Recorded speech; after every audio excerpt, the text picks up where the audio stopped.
Hi everyone, I'm a PhD student at the Spanish department and I'm presenting a section of my dissertation on the soundscapes of the Latin American colonial city in contemporary fiction, and I've entitled this section Sonic Profanations, Auditory Disruptions of the Vice-Regal Space in Enrique Serna's Ángeles del Abismo.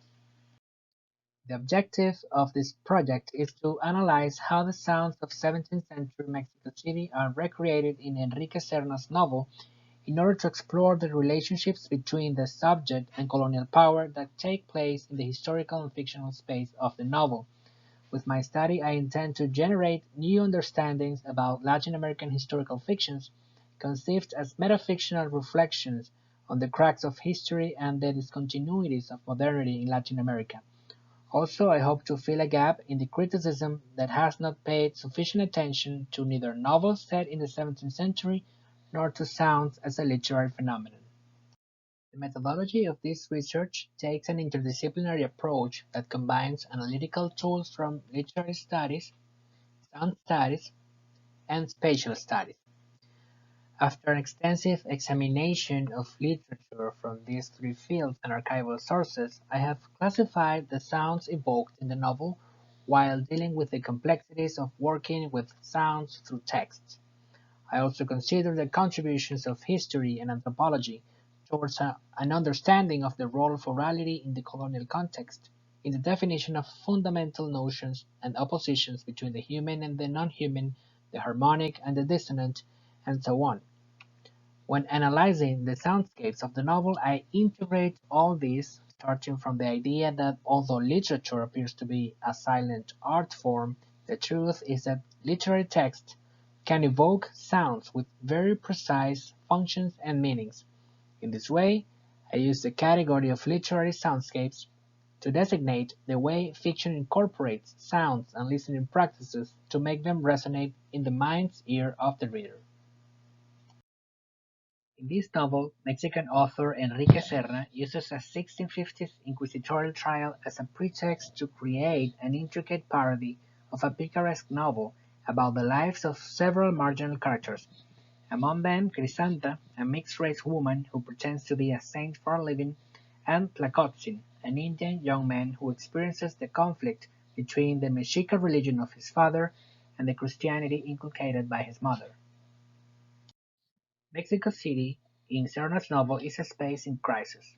full of sounds and listening practices that illustrate the racial and cultural tensions of the urban space of a caste society such as that of the New Spain.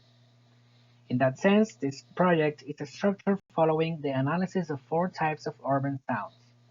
In the first section, I examine the ringing of bells in relation to the time of the novel, the state of mind of the characters, and also its semantic potential as a sign of power and community.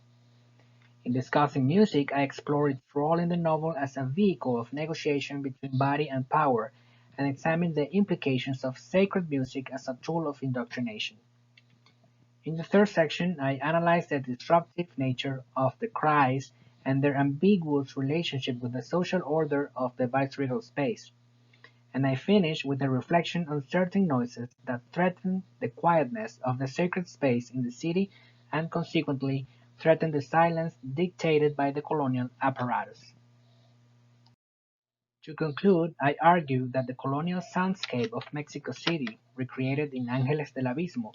constitutes a conflictive space of sonorities that define, shape, and determine the anxieties of the city's inhabitants.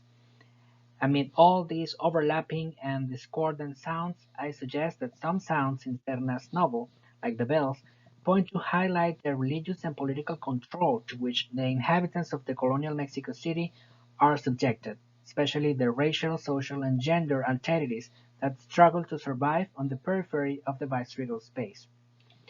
Other sacred sounds, such as the Gregorian chants or Mexica drumming, are demystified by characters to serve as a channel for their desires and fears.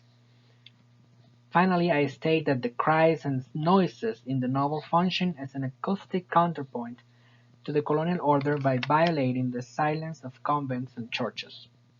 Ultimately, this work seeks to help us understand how the Latin American colonial city is recreated in contemporary imagination and to explore the literary reimagination of colonial sounds as a way of approaching a cultural history of these senses in Latin America. Thank you for your attention.